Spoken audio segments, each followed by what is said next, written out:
آهنگ بسته دام از علی نقیخان وزیری، شعر از حسین گل گلاب هست. استاد وزیری در سال 1265 خورشیدی به دنیا آمدن و در 18 شهریور 1358 به درود حیات گفتن در سن 91 سالگی. مادر بیبی خانم استرآبادی بود که از مدافعین حقوق زنان در ایران به شمار می اومد و اولین دبستان دخترانه در ایران تأسیس کرد. پدر موسی خان از افسران قزاقخانه بود و بعدها النقی نیز به راه پدر در نظام مشغول به کار شد و عنوان کلونل از همون دور است. نوازندگی تار رو نزد دایی خودش دکتر حسین علی خان شروع کرد و بعدها با سلیمان خان ارمنی دروس موسیقی علمی دنیا رو فرا گرفت و خط نوت رو شناخت. همچنین نزد یک کشیش ساکن تهران که معلم مدرسه سنروی هم بود ارگ و مقدمات موسیقی غربی رو فرا گرفت. در تمرین تار آنچنان علاقمند بود که به قول همسر اولش آنچنان افراط میکرد در تمرین که شام و نهار نداشت و در صندوق خانه‌ای که در منزل بود شروع به تمرینات موسیقی میکرد از صبح بسیار زود بعد از ورزش صبحگاهی تا شبانگاه. 5 سال در اروپا تحصیل موسیقی رو ادامه داد. 3 سال در آموزشگاه عالی موسیقی فرانسه و 2 سال در هنرستان موسیقی برلن. بعدها که به ایران اومد مدرسه موسیقی رو تأسیس کرد در اسفند 1302 و در 1303 یک سال بعد کلوپ موزیکال رو تأسیس کرد که در اون به برگزاری کنسرت ها با شاگردان خودش میپرداخت و ارکسترایی که تشکیل داده بود. ما همچنین به مرحوم عشقی تارساز سفارش 5 مدل تار داده بود که در مدل های کوچیک مثل تار سوپرانو تا تار باس یا بمتار اینها رو ساخته بود به تبع ویولون که بتونه صداهای زیرتر و صداهای بمتر رو از تار تولید کنه و ارکستر کاملتر صدا بده.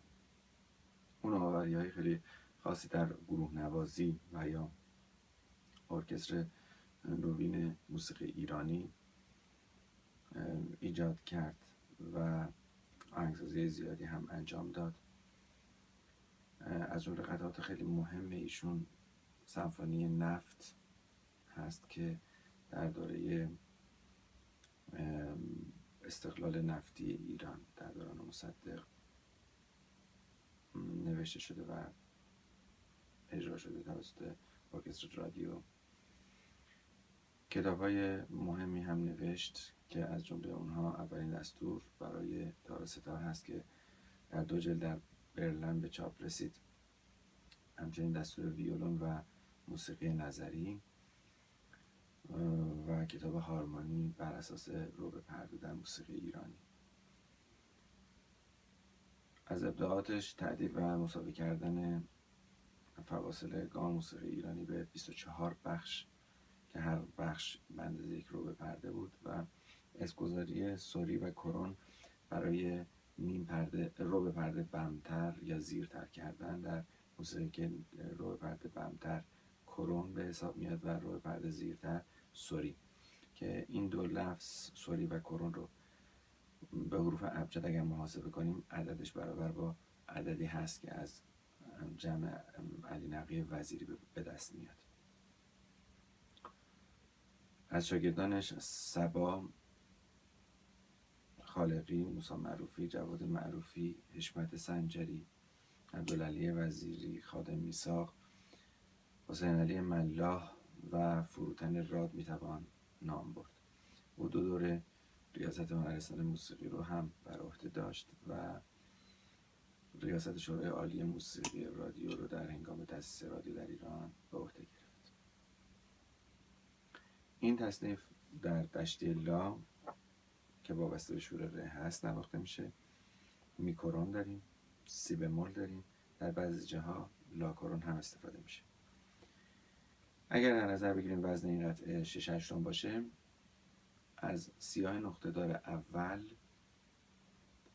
یک سیاهش سکوت هست، یعنی اگر بخوایم بهش بگیم 1 2 3 4 5 6 در هر میزان 1 2 ما سکوت هست.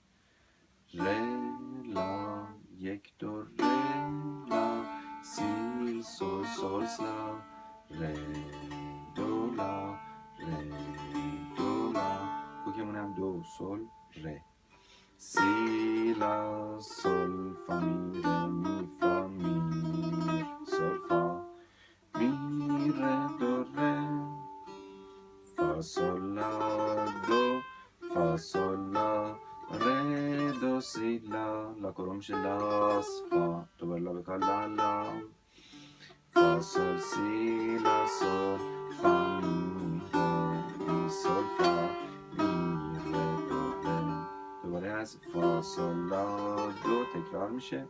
جمله بعدی میگه فا لا سول فا فا سول لا تریل روی لا به سی بمول، دوم الان میاد رو سول، تریل از سول به لا کرون، سول سول فا فا سول سی لا فا می ره سول میر دو ره، دوباره همین جمله تکرار میشه. جمله جدید بعد از اون میگیم سی سی سی لا کرون نوشت سوم، لا سولا سولا سولا سولا سولا فا که از چپ هم شروع میکنیم لا رو،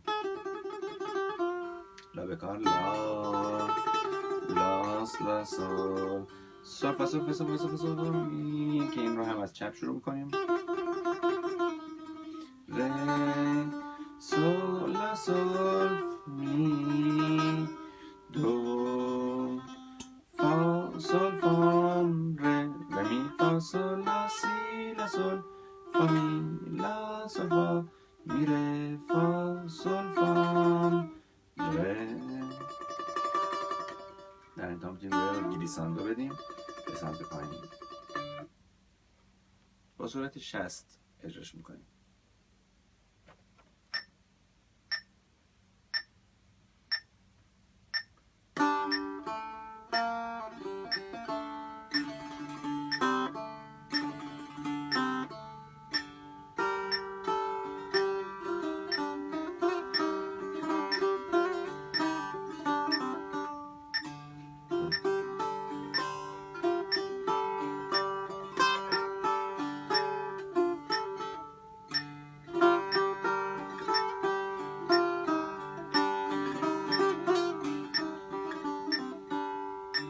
چه شود گر فکنی بر من مسکین نگهی، تو مهی بر آسمانی یا منم خار رهی، روی خویش از عاشقان جانا مکن هرگز نه